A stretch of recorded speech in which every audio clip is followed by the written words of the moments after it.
Hello everyone and welcome back to my channel. Or if it's your first time, welcome to my channel. My name is Marlene and I talk about eating disorder recovery and everything related to healing the relationship with your own body, with food and with movement. And let's dive right into the topic as we always do. And today we're going to talk about, should I really eat that much in recovery? And I did mention a number in the thumbnail and in the title, but the number of course varies. But a lot of people are just so unsure if they should really eat so much, even though they've been quote unquote weight restored already. And I do put that in quotes because I am really not a fan of working with a BMI.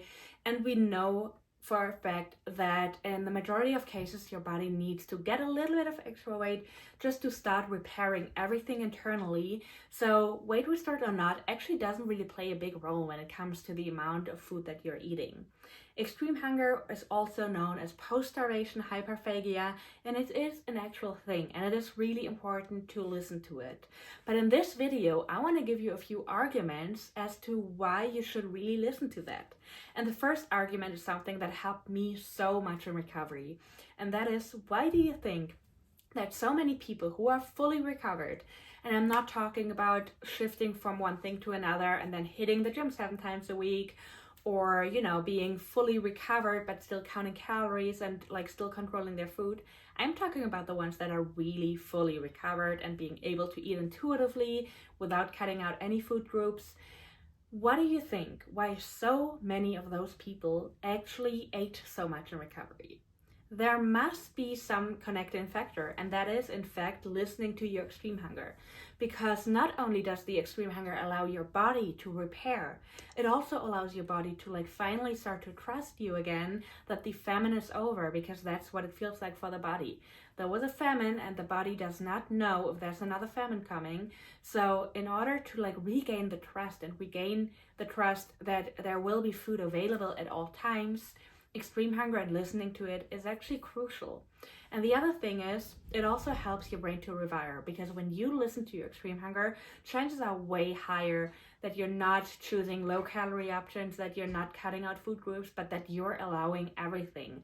If you don't have any limits as to how much you want to eat, you will most probably not always choose the low calorie versions.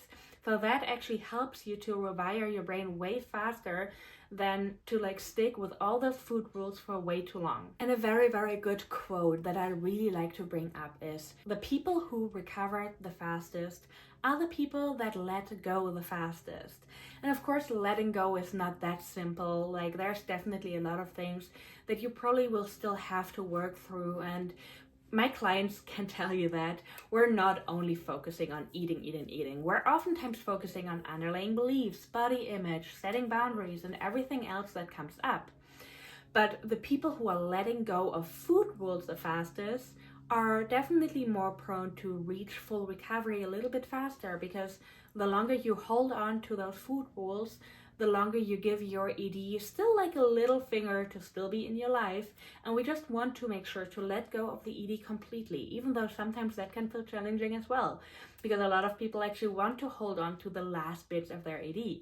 But then you will never reach full recovery. And once you are fully recovered, I can promise you, you really don't want to go back. Because the thing is, if you only change one thing and then still stay in a safe place, so if let's say you are eating a little bit more, but you're still staying in a safe place in terms of counting calories, suppressing your hunger, not listening to your cravings, it can be very tricky, because you might think, oh, I'm doing so much better because when I was at the worst, I ate less or I exercised more.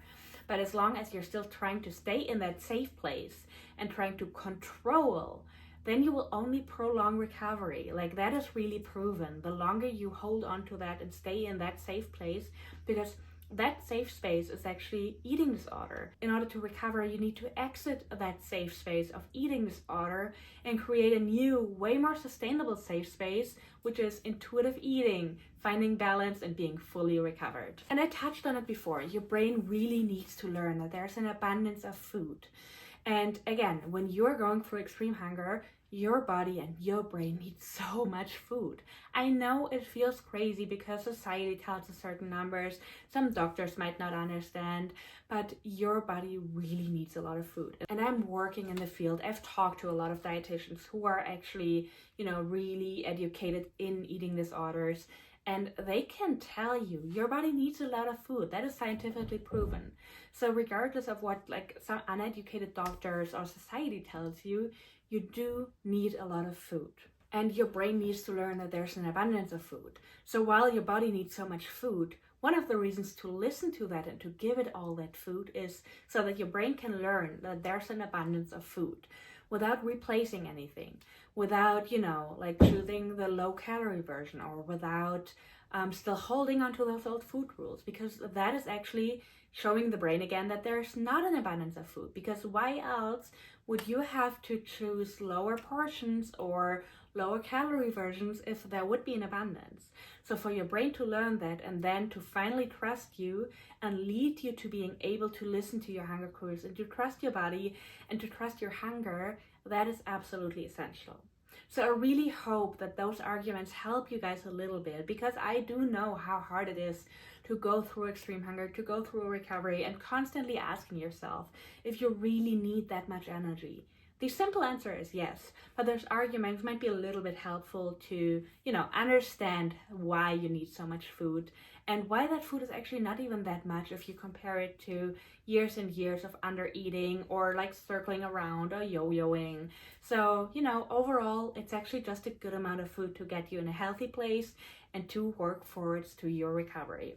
I really hope, as always, that this video helped you guys. Let me know in the comments what you think. Let me know if this video was helpful for you as well. And of course, as always, let me know if you have any other questions that I could answer in another video. And I will see you in the next one.